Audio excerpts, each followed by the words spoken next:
Hello everyone, कैसे हैं आप सभी। आशा करता हूँ बहुत अच्छे होंगे। तो स्वागत है आपका अपने चैनल टीचर्स एकेडमी प्लस में।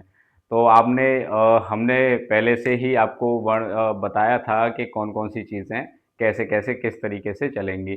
तो बहुत जल्दी आपकी रीजनिंग की, मैथ की क्लासेस कंटिन्यू रहेंगी और हिंदी की भी कंटिन्यू वे में आपको देखने को मिलेंगी। आपका बहुत बहुत बहुत प्यार मिला हमारी वीडियोस पे और बहुत अच्छा लगा देख के। तो ये सारी चीज़ें चलो हम आगे भी डिस्कस कर लेंगे। तो हमारा वर्णमाला फर्स्ट पार्ट हमने पढ़ लिया था। तो वर्णमाला में हमने क्या पढ़ा था, तो आपको ये मालूम होना चाहिए, प्रीवियस का आपने रिवीजन किया होगा कि उसमें क्या क्या रहा था वर्णमाला पार्ट में। तो वर्णमाला में एक बार मैं मोटा मोटा रिवीजन करा देता हूँ। वर्णमाला में हमने लघु लघु पढ़े थे, दीर्घ पढ़े थे और प्लुप्त स्वर पढ़े थे, यानी स्वरों के बारे में हमने जाना था। तो वर्णमाला में हमने अक्षरों के बारे में जाना था, कितने अक्षर हैं। तो वर्णमाला में हमने पहले अक्षरों के बारे में डाला था, यानी वर्णों के बारे में जाना था। अक्षरों के बारे में, अक्षरों के बारे में। तो कितने अक्षर थे? 53, यानी वर्ण, या ऐसे कह सकते हैं अक्षर या वर्ण। ठीक है, वर्ण के बारे में हमने जाना था। तो वर्ण में हमने वर्णों को दो भागों में डिवाइड किया था, व्यंजन और स्वरों के बारे में। स्वर और व्यंजन। व्यंजन के बारे में अभी हमने व्यंजनों के बारे में डिस्कस नहीं किया, हमने स्वरों के बारे में डेफिनेशन से डिस्कस कर लिया था। तो आज हमारे स्वरों को लेके हमने मात्राओं के आधार पर डिवाइड किया था, कौन सा कितनी मात्राओं के स्वर होते हैं, क्या होता है। तो वो सारी चीज़ें आज हम फिर से कर लेते हैं, क्या है उसके आगे हम पढ़ते हैं। तो हम डाल लेते हैं आज स्वर। डेफिनेशन क्या है वर्णमाला में? स्वर। स्वर। तो हमने स्वरों के बारे में पढ़ा था। स्वरों को भी हमने तीन भागों में डिवाइड किया था। कौन कौन से तीन भागों में? याद आ रहा है, नहीं आ रहा है, बताइए एक बार। हाँ, तो थम्स अप भेजिए, बताइए एक बार याद आ रहा है कि नहीं आ रहा है। तो हमने क्या भेजा था? ह्रस्व स्वर, यानी इसी को ही हम क्या कहते हैं? लघु। और हमने क्या पढ़ा था? दीर्घ स्वर, इसी को हम क्या कहते हैं? गुरु। गुरु स्वर कहते हैं इसी को ही हम। और दीर्घ स्वर भी कहते हैं। ठीक है, तो और हमने तीसरा क्या पढ़ा था? प्लुप्त। लुप्त स्वर पढ़ा था हमने। तो ये सारी चीज़ें हमने पढ़ ली थी, इनके बारे में हमने डेफिनेशन लिखी थी और पढ़ी भी थी। क्या है कि इनके जिनके उच्चारण करते समय सबसे कम समय लगता है, यानी सब उच्चारण में सबसे कम समय लगता है, उन्हें ह्रस्व स्वर या लघु स्वर कहते हैं। और लघु से ज़्यादा, यानी लघु से दोगुना समय लगता है, उसे क्या कहते हैं? दीर्घ। दीर्घ कहते हैं उसे। कौन सा स्वर कहते हैं? दीर्घ स्वर कहते हैं। और जैसे ही हम अगर लुप्त की बात चलें, तो क्या है इसमें? तो प्लुप्त में ह्रस्व स्वर का 3 गुना समय लगता है। कितना गुना लगता है? 3 गुना समय लगता है। तो इसे हम क्या कहते हैं? प्लुप्त स्वर कहते हैं। तो यानी मात्रा के आधार पर हमने पढ़ लिए थे कितने प्रकार के। तो एक बार हम लिख लेते हैं दोबारा से, मात्राओं के आधार पर। मात्राओं के आधार पर, आधार पर। तो मात्राओं के आधार पर हमने कितने प्रकार के पढ़े थे? 3 प्रकार के। कौन कौन से? ह्रस्व स्वर, दीर्घ स्वर और लुप्त स्वर। तो इसमें क्या क्या होता है? ये कितने होते हैं? ये एक मात्रिक होते हैं। कितने होते हैं? एक मात्रिक।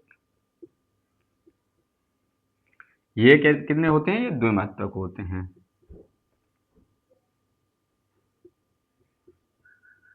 ये कितने होते हैं? त्रिमात्रक होते हैं, यानी 3 मात्राएं होती हैं।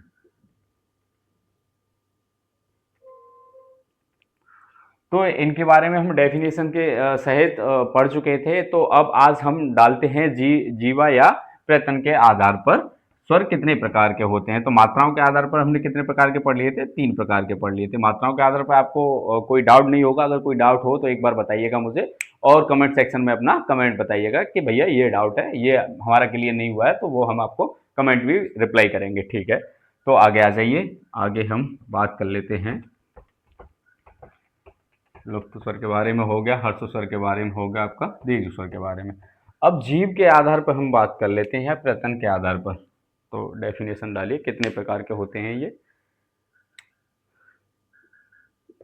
जीव या प्रत्यन के आधार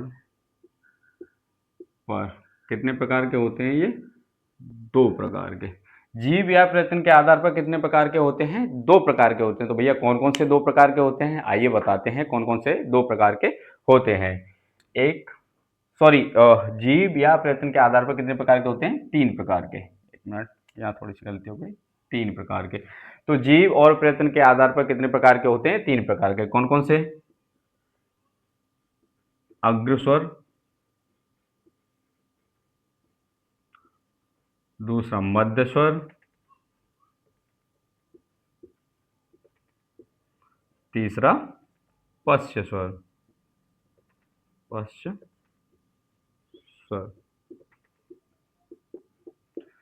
तो जीव के आधार पर तीन प्रकार के होते हैं और हमने अभी पढ़ा था मात्राओं के आधार पर। मात्राओं के आधार पर भी तीन प्रकार के पढ़े थे हम। तो जीव के आधार पर कौन कौन से अग्रस्वर में कौन कौन सा आता है, जिनका उच्चारण करते समय जीव का अग्रभाग ज्यादा काम करता है, उन्हें अग्रस्वर कहते हैं। कैसे? जैसे उच्चारण के समय अग्रभाग काम करता है जीव का। तो सिंपल भाषा में बात कर लेते हैं, अग्रभाग जीव का काम करता है। तो कौन कौन सा होता है अग्रभाग? तो अग्रभाग में कौन कौन से आते हैं? ई आ गया आपका, ई आ गया, ए आ गया और ए आ गया। ये इसमें क्या होता है कि आप जैसे ही ई बोलोगे तो जीभ का हमारा आगे वाला उच्चारण में आगे वाला भाग काम करता है, तो इसलिए जीभ का इन्हें अग्रस्वर कहते हैं। अग्र मतलब आगे। अग्र का क्या होता है? आगे। आप ऐसे भी याद कर सकते हैं, शॉर्ट ट्रिक करके नोट डाउन कर दे। यानी अग्र मतलब आगे, मध्य मतलब बीच में। यानी उच्चारण के समय जीभ का बीच का भाग काम करता है, जहां वो मध्य स्वर कहते हैं। तो मध्य स्वर में क्या आ गया? अ। आपका ई अगर बात करोगे तो जीभ आगे, देखिए आगे की तरफ काम करेगी। आगे वाली जीभ जैसे आग मध्य, तीन जीभ को तीन भागों में बांटते हैं, आगे वाला, मध्य भाग और पीछे वाला। तो आगे वाले में ई हो गया, ए हो गया, ए हो गया और ए हो गया। और तो पश्चिम में कौन सा हो गया? पश्चिम में आ गया आ। यानी पीछे, जीभ का पीछे वाला भाग काम कर रहा है। कौन सा वाला काम कर रहा है? पीछे वाला भाग कर रहा है। आ हो गया आपका, ऊ हो गया, ऊ हो गया, ओ हो गया और ओ हो गया। और एक ये भी चंद्र, ये भी ओ होता है। तो ये कितने प्रकार के होते हैं? ये चार होते हैं। यानी अगर अग्र स्वर की बात करें तो ये चार होते हैं, और मध्य स्वर की बात करें तो ये कितना होता है? एक होता है। और ये कितने होते हैं आपके? पांच। ठीक है। तो स्वर हमने जीव या प्रयत्न के आधार पर कितने प्रकार के होते हैं? तीन प्रकार के। तो आगे वाला भाग अग्रभाग हो गया, बीच वाला भाग मध्य भाग हो गया और पीछे वाला भाग पश्च भाग हो गया। तो इसमें अगर आपको अभी कोई डाउट हो तो एक बार बताइए, और क्लियर हो गया हो तो थम्स अप मुझे भेजिएगा। ठीक है। तो आप एक बार मेरे साथ माइंड मैप की तरफ याद करते रहिए। मैं रिवाइज एक बार फिर से और करा देता हूँ आपको। हमने मात्राओं के आधार पर स्वरों को पढ़ लिया, हमने जीव के आधार पर स्वरों को पढ़ लिया। अब हम क्या करते हैं? अब जीव के आधार पर इसकी डेफिनेशन आप लिख सकते हैं। मैं बोलूं तो एक बार आप फिर से नोट डाउन कर लीजिएगा, डेफिनेशन क्या है क्या नहीं है। अ,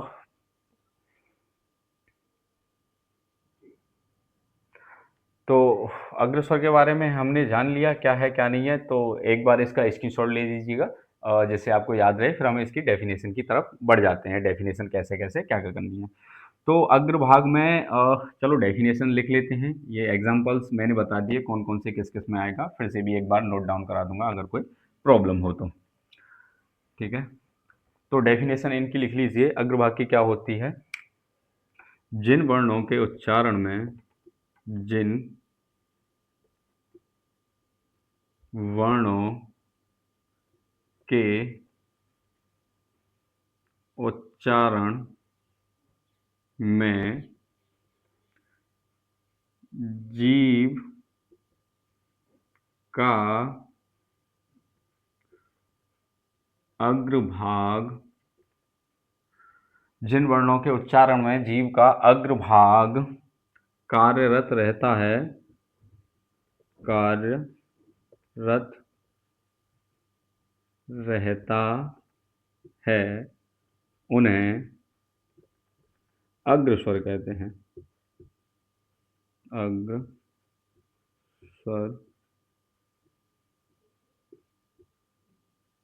कहते हैं।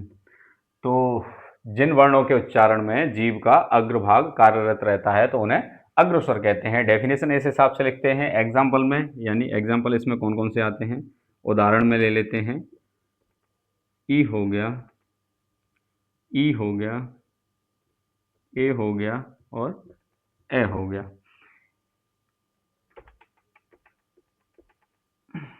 ई हो गया, ई हो गया, ए हो गया और ए हो गया।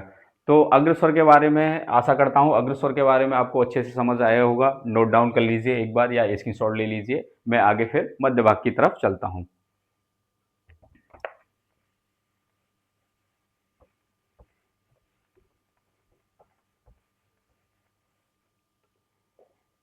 तो हम सेकंड नंबर पे पढ़ लेते हैं मध्य भाग, यानी मध्य स्वर। तो मेरे साथ आप साथ साथ नोट्स बनाते जाइएगा, जिससे आपको कोई प्रॉब्लम क्रिएट ना हो। जिन वर्णों के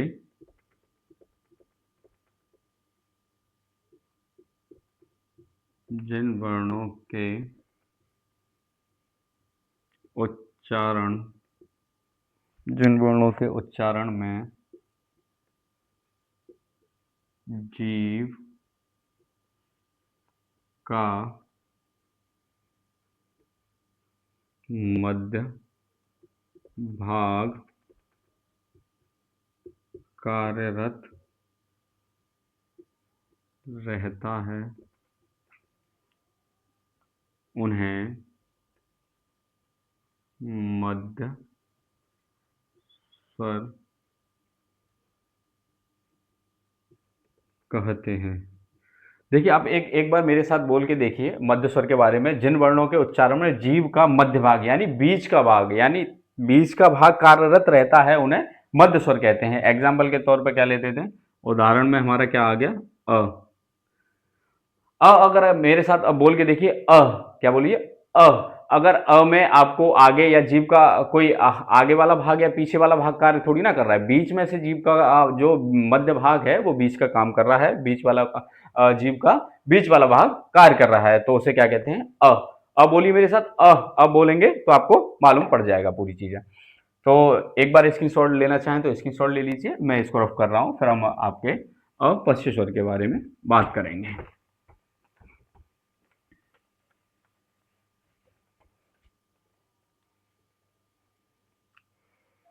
पशु स्वर के ही अभी हम जीव के प्रयत्न के आधार पर ही हम कार्य कर रहे हैं, यानी उन्हीं के बारे में समझा रहे हैं, जो मैंने एक साथ आपको एग्जाम्पल के तरीके से बता दी। वन बाई वन मैं उनकी डेफिनेशंस करा रहा हूं। तो क्या कहते हैं,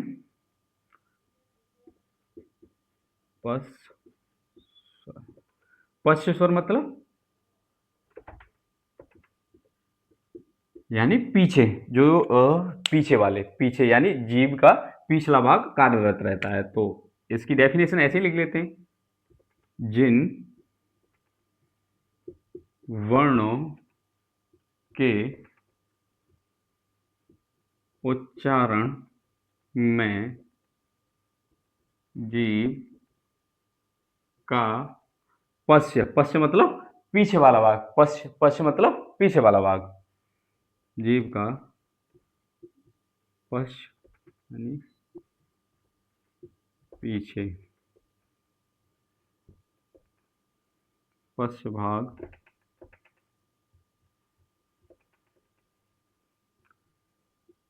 कार्यरत रहता है, उसे पश्च भाग कार्यरत रहता है, उसे क्या कहते हैं, पश्च स्वर कहते हैं। पश्च स्वर कहते हैं। इनकी संख्या कितनी होती है, इनकी संख्या 5 होती है। कौन कौन से बताए थे मैंने आपको, एग्जाम्पल पे लिख लीजिए एक बार, उदाहरण के तौर पर। उदाहरण दिख रहा होगा, यहाँ लिख लेता हूँ उदाहरण के तौर पर, आपको उदाहरण यहाँ एग्जाम्पल बता देता हूँ। आ हो गया आपका, ऊ हो गया, ऊ हो गया, ओ हो गया, अ हो गया और एक ओ हम ऐसे भी लिख सकते हैं। तो आशा करता हूँ ये सारी चीज़ें आपको अच्छे से समझ में आई होंगी। अगर आपका अभी भी कोई डाउट रहता है इस टॉपिक से रिलेटेड, इसके रिलेटेड कोई डाउट रहता है, तो एक बार मुझे कमेंट सेक्शन में बताइएगा। और ये सारी चीज़ें अगर आपको वन बाई वन और डाउट क्लियर नहीं होता है तो हमारे चैनल का व्हाट्सएप ग्रुप है। व्हाट्सएप ग्रुप की लिंक आपको डिस्क्रिप्शन में मिल जाएगी, वहाँ से जाके आप हमारे व्हाट्सएप ग्रुप से हमसे जुड़ सकते हैं। और वहीं आपको टेलीग्राम लिंक मिल जाएगी, जिसमें आपको पीडीएफ जो क्लास नोट्स हैं वो आपको प्रोवाइड कराए जाएंगे। वहाँ से आप डाउनलोड करके उनके प्रिंट आउट भी निकाल सकते हैं। तो मैं रफ कर रहा हूँ एक बार, आप फिर आगे पढ़ते हैं। हम उच्चारण के आधार पे या ओष्ठ के आधार पे कितने प्रकार के होते हैं स्वरों के बारे में हम वो भी पढ़ेंगे। तो एक बार आप नोट डाउन कर लीजिएगा, स्क्रीनशॉट ले लीजिएगा। मैं एक बार हट जाता हूँ, स्क्रीनशॉट ले लीजिएगा। तो आपको अच्छे से समझ में आ रहा होगा, तो देखिए आप। तो आपने नोट कर लिया होगा, स्क्रीनशॉट ले लिया होगा। चलिए आगे और पढ़ते हैं। इसके सिवा क्या है, तो हमने किस किस के आधार पर पढ़ लिया। वर्ण हमने पढ़ लिया, मात्राओं के आधार पर पढ़ लिया हमने, और जीव के आधार पर पढ़ लिया। अब हमारे स्वर जीव के आधार पर पढ़ लिया, और भी किसी आधार पर डिवाइड कर सकते हैं स्वरों को। हाँ जी बिल्कुल, स्वरों को और भी किसी आधार पर डिवाइड कर सकते हैं। तो किस आधार पर कर सकते हैं डिवाइड। अब हम करते हैं, थर्ड पॉइंट डाल लीजिए, उच्चारण या ओष्ठ यानी होठ, यानी ओष्ठ यानी होठ के आधार पर, होठ के आधार पर, यानी होठ के आधार पर भी यानी ओष्ठ के आधार पर भी डिवाइड करते हैं। हाँ जी बिल्कुल करते हैं। कैसे करते हैं, कितने प्रकार के होते हैं, तो ये 2 प्रकार के होते हैं। बता सकता है कोई कितने कौन कौन से होते हैं 2 प्रकार के। एक बार रिवाइज किया हो या आपने पढ़ा हो या मैडम ने या सर ने पढ़ाया होगा तो आप बताइएगा एक बार। चलिए कोई बात नहीं, आइए मैं समझा देता हूं, मेरे साथ पढ़िएगा। पहला व्रतमुखी, व्रतमुखी, व्रतमुखी, ठीक है। नंबर 2 पर आवृत, आवृतमुखी। तो भैया ये व्रतमुखी क्या होता है, आवृतमुखी क्या होता है, एक बार ये भी बताइएगा। जी बिल्कुल बताते हैं आपको। व्रतमुखी यानी व्रत का आकार, किसी जिन स्वरों को बोलने में आकार जो है हमारे होठों का आकार व्रत यानी व्रत की तरह हो जाता है, तो व्रत की तरह हो जाएगा उसे व्रतमुखी कहेंगे। और जो व्रत नहीं बनेगा पूरी तरह से उसे आवृतमुखी कहेंगे। तो इनकी डेफिनेशन लिख लेते हैं। व्रतमुखी, तो यहां डाल लेते हैं पहले व्रतमुखी।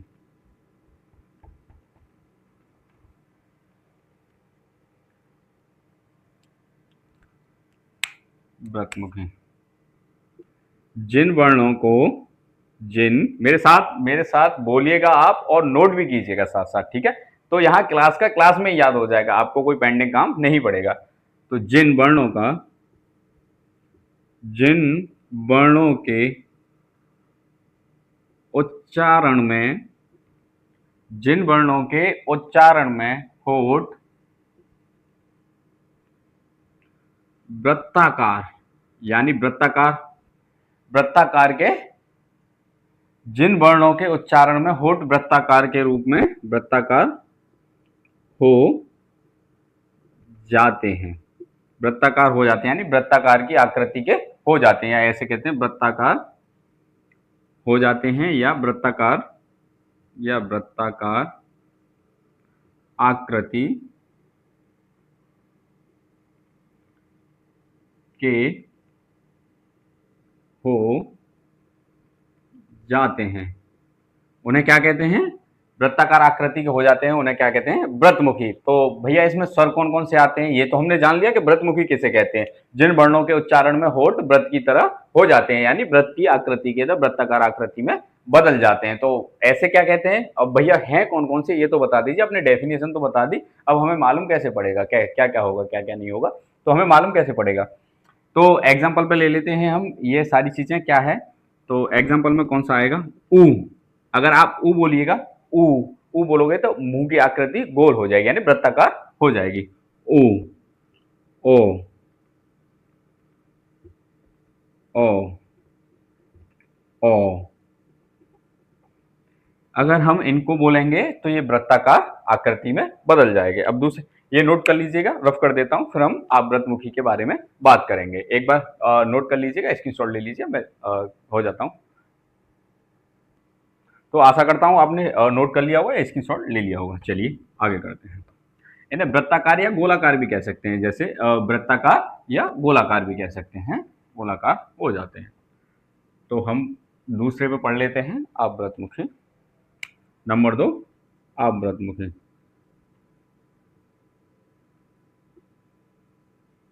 आवृतमुखी। तो आवृतमुखी, आवृतमुखी क्या है? वो ये जिनका होठों का आकार गोलाकार नहीं होता, उच्चारण करते समय होठ गोलाकार नहीं होते या वृत्ताकार नहीं होते, उन्हें आवृतमुखी कहते हैं। तो ये सारी चीजें हम लिख लेते हैं एक बार। डेफिनेशन क्या है? जिन वर्णों के उच्चारण में होठ वृत्ताकार या गोलाकार नहीं होते हैं, उन्हें आवृतमुखी स्वर कहते हैं। ठीक है, जिन वर्णों के उच्चारण में होठ वृत्ताकार या गोलाकार नहीं होते हैं, उन्हें आवृत्ति स्वर कहते हैं। आवृतमुखी स्वर कहते हैं। तो आवृतमुखी स्वर कौन कौन से होते हैं? तो जो शेष बचे वो जो स्वर हैं उनमें आवृतमुखी स्वर होते हैं। एग्जाम्पल में ले लेते हैं, उदाहरण के तौर पर।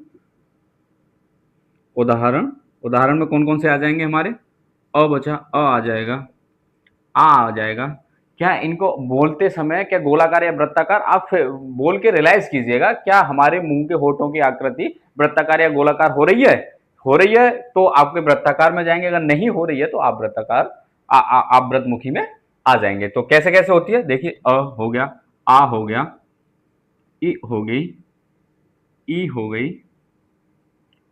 ए हो गई, ए हो गई। क्या इनमें आपको बोलने में क्या होठों की आकृति वृत्ताकार या गोलाकार हुई है? क्या गोलाकार हुई है होठों की आकृति? नहीं हुई है। तो आप कहेंगे भैया नहीं हुई है। नहीं हुई है तो ये आवृतमुखी में आ गए। तो आशा करता हूं ये क्लास आपको अच्छी लगी होगी, और जो भी जैसी भी लगी हो आपको कमेंट सेक्शन में जरूर बताइएगा। तो मिलते हैं नेक्स्ट पार्ट में, और आपका बहुत बहुत आभार। जैसे हमारी वीडियोस को जितना प्यार दे रहे हैं आप लोग, बहुत बहुत धन्यवाद आपका। और ऐसे ही जुड़ते रहिए, अपनी तैयारी को बेहतर बनाने के लिए अपने दोस्तों से भी, दोस्तों के साथ भी हमारी क्लासेस के बारे में डिस्कशन कीजिएगा, कैसा है क्या नहीं है, और तो कमेंट सेक्शन में हमें ज़रूर बताइएगा। तो आपका तो धन्यवाद टीचर्स अकेडमी प्लस से जुड़ने के लिए।